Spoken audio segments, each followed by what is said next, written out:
Bienvenidos and welcome to the 8th Marketing Monday. These micro marketing sessions are designed to help clubs retain members and build membership because the Club Growth Director team wants all clubs to achieve excellence. I am Xenia Shipp, the Club News Source Research Chair, filling in for our Club Growth Director, Distinguished Toastmaster Elizabeth Ruiz, who is on vacation. I am responsible for identifying areas in our district that are lacking clubs. I work closely with Elizabeth to achieve that task. Other Club Growth Director team members with us this evening are Club Extension Chair, Distinguished Toastmaster and past International Director, past Region 2 Advisor, Pamela McCown. Pamela, will you share your role?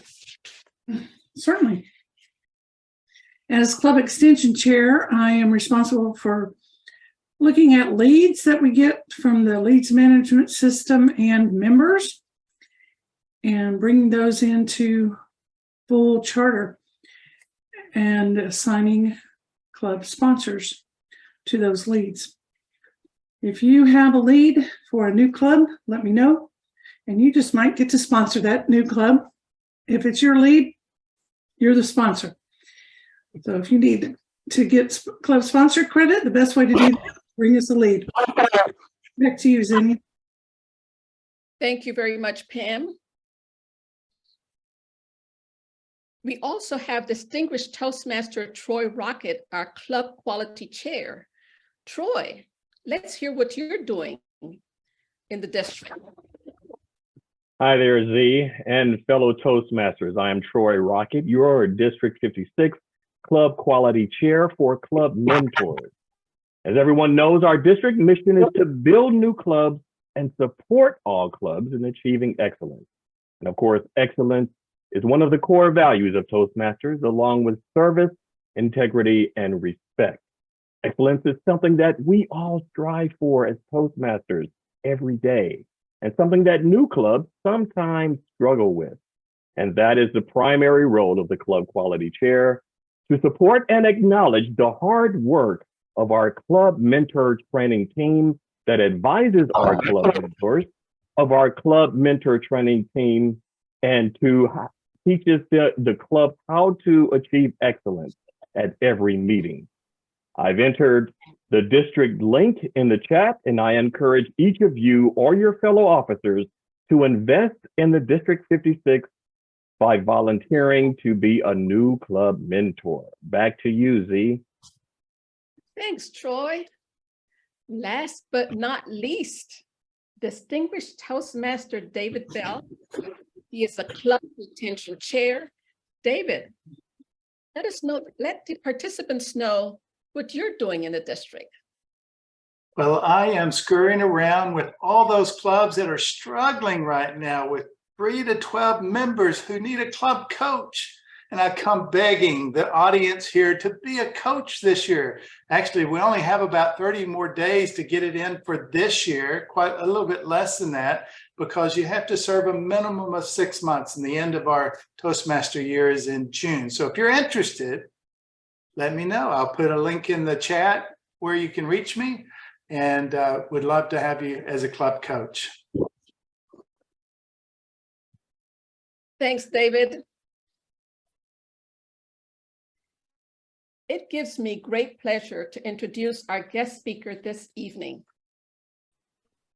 Jan Paskowski has been a member of Toastmasters since 1993 and served as a 2010-2011 district governor for the Greater Houston area's then 180 club, 3,000 plus member territory of the Toastmasters International Organization.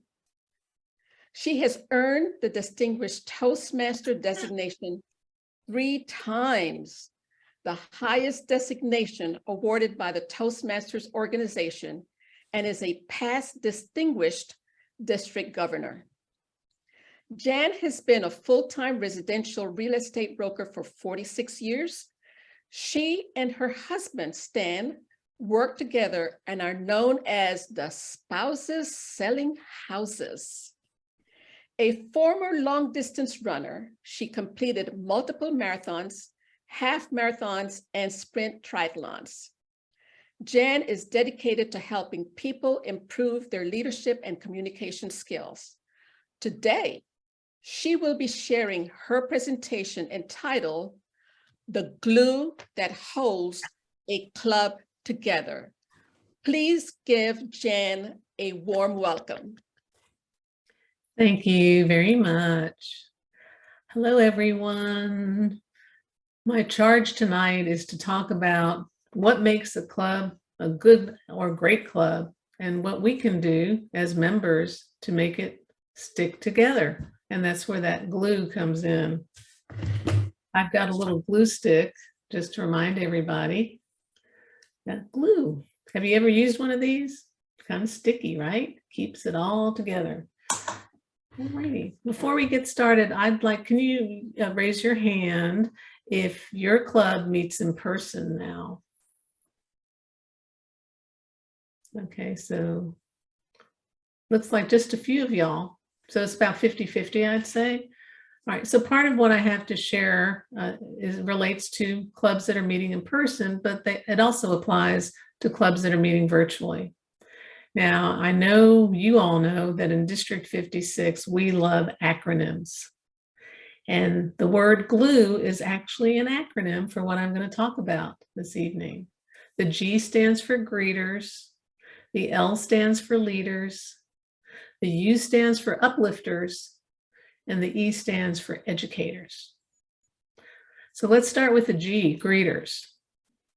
Now, in a club that meets in person, obviously the greeting process is going to be a little bit different than the greeting process online. But for those who do meet in person, it's just really so important that you have people welcoming anyone who's coming to the club, especially visitors. You want to welcome your members because perhaps you haven't seen them in a while.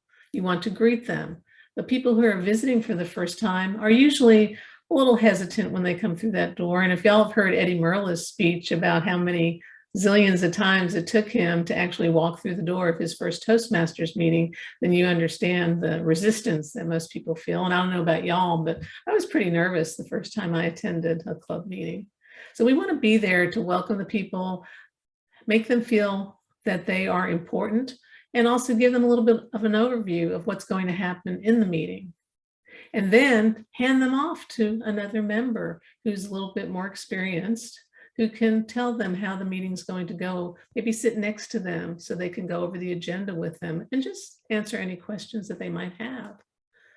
It's important, as far as greeters go, that every single club member act as a greeter. You don't have to be one of the leadership team members to greet people. I think it's important that we all show how friendly we are and how welcoming we are, and that we physically greet those folks when they come in. And if they come in and you're in another part of the room having a conversation, invite them in to speak with the person that you're speaking with, introduce them and make them feel at home. Now let's talk about the virtual setting then. Any ideas on how we might greet people when they come in? Yes, Robert, you're muted, so unmute. Giving them information about the club at the end of the meeting, and wait till the end of the meeting and greet them and welcome them to the club and ask them if they're interested in joining Toastmasters or club. Right, okay, very good. And one of the things that we do at Sugarland Toastmasters is right at the beginning of the meeting, after we've done the Pledge of Allegiance, we call on the visitors and we ask them just to quickly introduce themselves and ask them why they're there. And that way, at least we've acknowledged them, and we can't physically greet them, but we do. And then at the end of the meeting, just like you suggested, Robert, we ask them again what they thought about the meeting and if they had any questions. And throughout the meeting, maybe through the chat or depending on who is there, maybe the VP of membership or someone from public relations will put something on the back on their screen so that they have information about contacting us. But making them feel welcome is a really important aspect, whether it be in person or virtual. And then another thing would be to have them come in early, try to encourage people to come early prior to the meeting actually starting so that people can chat and have a little bit of a conversation. I belong to one organization that has done a really nice job of setting up in the waiting room. They show a video about the organization while the people are waiting to come into the meeting. It gives them a little bit of an overview, and that's something I want to learn how to do so we can maybe use it in our club. And does anybody do that? Does anyone have a video that plays in the waiting room? Okay, so think about this. People are in the waiting room and you have just a little bit of an introduction and you say something like, welcome to our meeting. We'll be starting right at 7 a.m. or 8 p.m. or whatever time it is. We just want to give you a little bit of an overview of what's going to happen in the meeting. We have an agenda that we follow, and you just tell them a little bit about the meeting, very short, maybe 1 to 2 minutes, and you can have it on a loop and it keeps going around, and that way people have a sense of what they can expect. Because I think one of the fears that a lot of people have when they come to a meeting, they don't know what's going to happen. And so if they haven't been prepared for the fact that there is a specific agenda, and I think I remember, it's been so long, but when I went to my first meeting, I was so concerned that I was going to be asked to give a speech. Even though there was a table topics component, I was concerned that I had to have something bigger than that. So a lot of times people don't know what to expect. So if we prepare them, it works a lot better. So that's the greeter part. Anybody have any questions about that or any comments that they'd like to add? Okay, so that's our, oh yes, Janetta.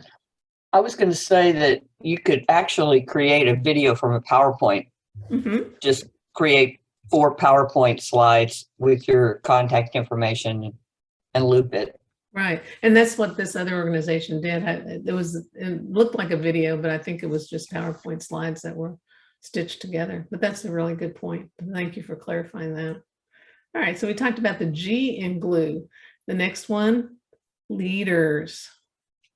Obviously, leadership is really important in Toastmasters, and we are the organization where leaders are made. Sometimes we forget that.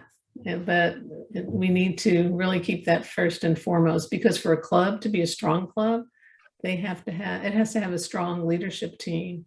And the leaders set the vision for the club. They let the members know what direction they're going to be headed in. Just like a speech, when we say, tell them what you're going to tell them, and tell them what you told them, a leader needs to let the club know what's going to be happening and then work during their term to make that happen. And then hopefully at the end, when they celebrate that they've achieved their 10 for 10 goals, they can talk about what they did. Okay? So it's important that leaders set that standard, that they show the membership what it is that it means to be a contributing member. So first and foremost, leaders need to be right there, participating in the meetings, giving speeches, taking on functionary roles, setting that example. They want to show strength, and they want to let the followers know who they're going to lead. They want the club members to follow them because they've set a really clear vision. So setting goals and letting the club know what those goals are so that everybody can be on board with it. Anybody have anything else they'd like to contribute about leadership? Do you feel like there are things that your club might be able to work on to become even stronger in the leadership department? Or anything, any wisdom that you might want to share about leadership?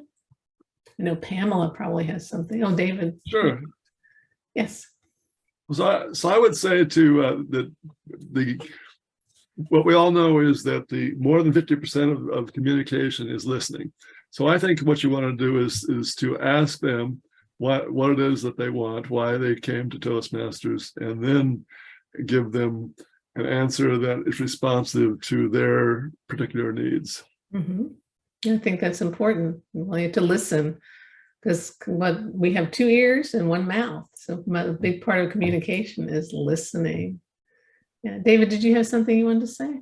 I was just going to say leadership starts with the smallest of things, just signing up early for meetings. That shows leadership. So you don't have to have an office the first time first 6 months or 12 months even attending the meeting. Just sign up for roles. That's leadership.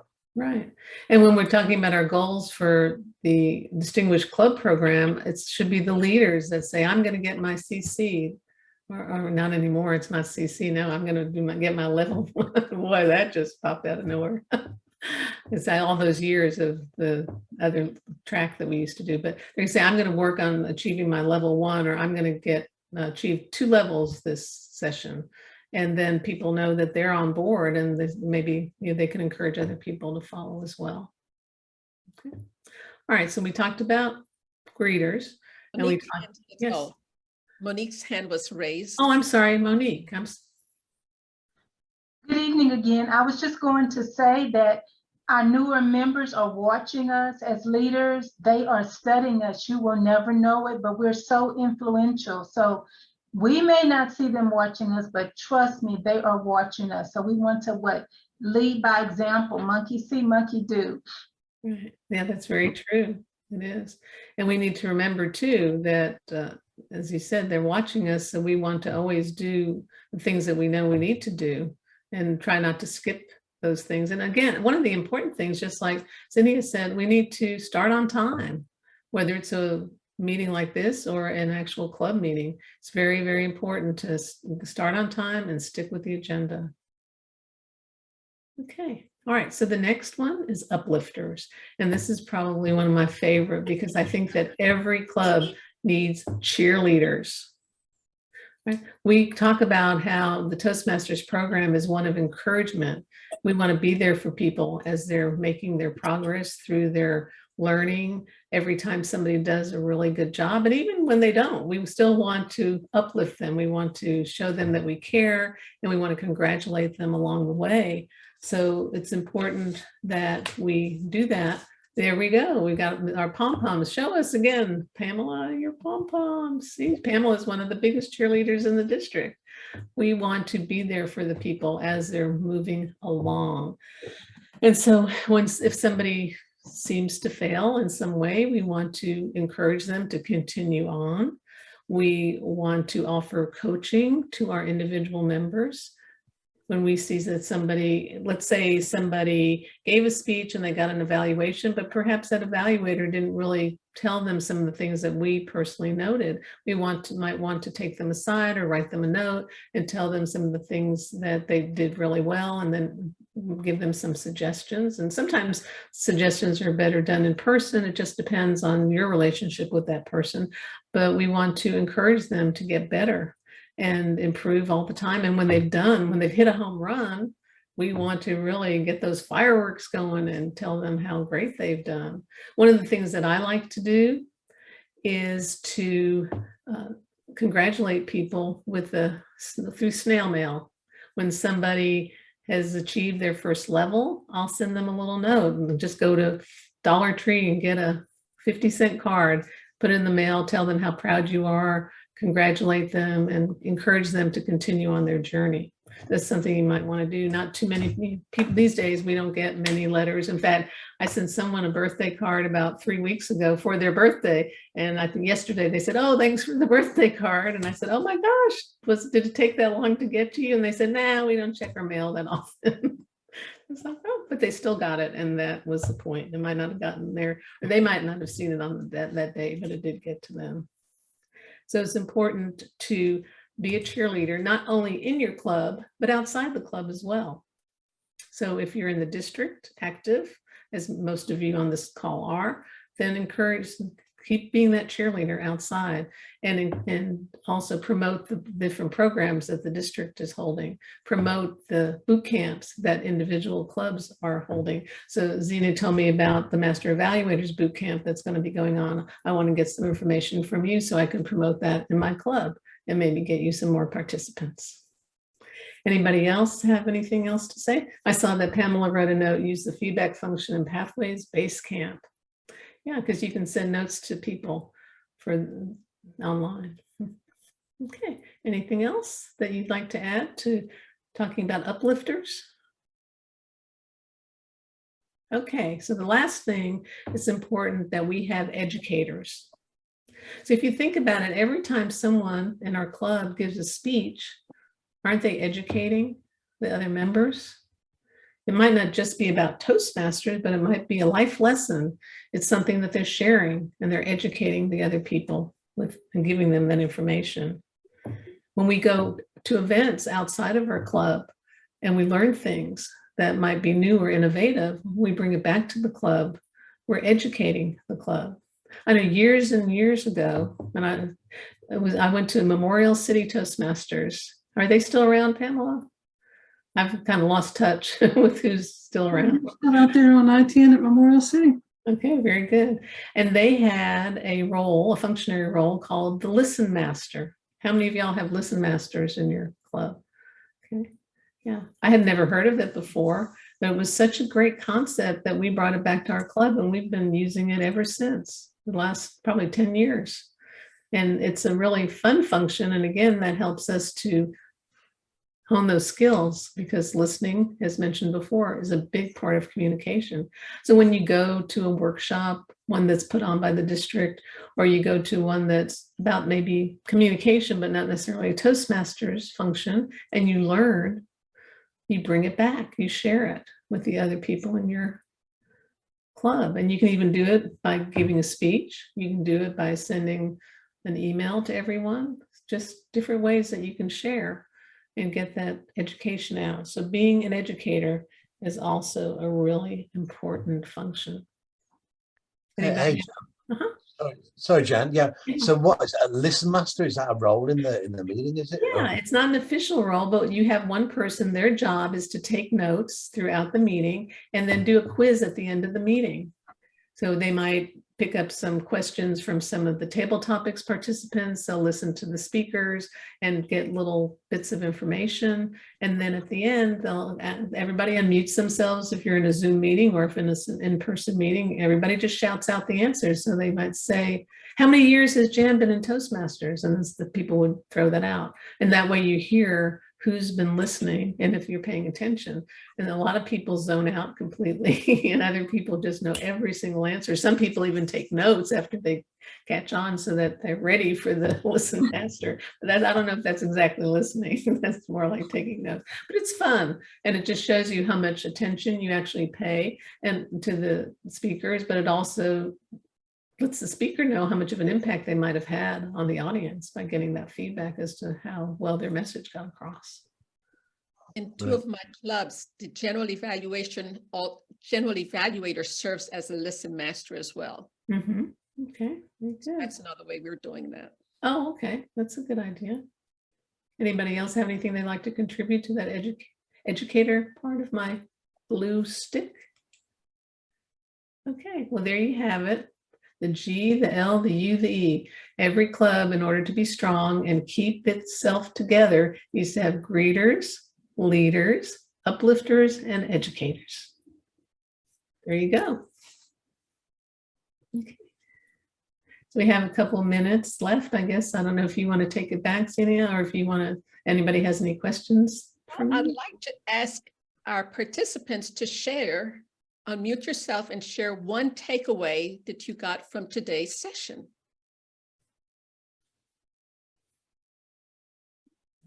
We got a new acronym. There you go. That's a great one. I hadn't heard that one before. Yeah, I that like it. You acronym will beat me to stick. it. Yeah. That's her brand. Excellent acronym. Yeah. I love it. I'm probably gonna use it for something. Yeah. Okay, great. Anyone else other than the acronym? Yes, Robert? I learned that I don't have any listen masters in my club. Maybe it's something I should consider. I learned about the importance of having a listen master. Very good. Exactly. I love what you said about the greeters. I do think that first impression is so important. I visited the Woodlands Toastmasters Club before the pandemic. And when I drove into their parking lot, there were people out in the parking lot that took me up to the room where they were meeting. And then they signed me in, and then they had somebody sit with me during the meeting. And I just thought that was such a nice touch. Mm-hmm. And I was familiar with Toastmasters, so I can only imagine if somebody was not familiar with Toastmasters, how that would feel. Right. Very welcoming, it really is. Mm. Okay. I learned that you can have a video that gives a little bit of information in anticipation of the meeting while people are in the wait room in a Zoom, I guess. Right. Right. I didn't know that that technology existed. That would be kind of interesting. Yeah, it does. I personally have to figure out how it's done. I know the person who created that for this other organization said she would share, but we just haven't had an opportunity to connect to do that.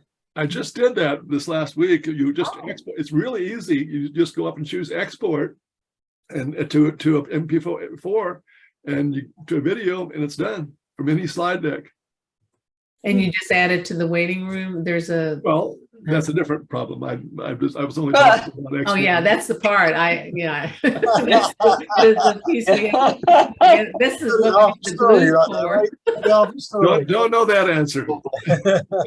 Yeah, You had us at, I figured it out, and then you pulled the rug out from under us, Harold. So, yeah. Very good. I have placed the link to our Google Drive so that you can refer to any of our Marketing Mondays sessions, and it will also include today's session by Jan. I also want to remind you that we still have another incentive. The deadline is January 1st, and that is that your club will create a memorable message short video about your club. In fact, I believe we had a session on creating a memorable video, and it talked about 8 storytelling techniques. Go ahead and review that before you start creating your video. January 1st is the deadline. And The where club did who you receives the most votes will get 100 Toastmasters International gift certificate. Second runner-up will get 50, and the third place will get 25. Okay, very good. And where do we send that? Is that at the website as far as You'll submit the video? cgd@tmd56.org. I can actually, it's also in Pamela, here the link. It's on the district website under incentives, Okay, great. and it's under the Club Director incentives for this Toastmaster year. How long is the video? How long do you have to make the video? Now, I don't recall if there's a length to the video. It did say short, so I'd suggest that you go to the Google Drive and review the memorable session. Okay. Very good. I'll put that information in the chat for you just to make it easy. I see it. Thanks. Here it is.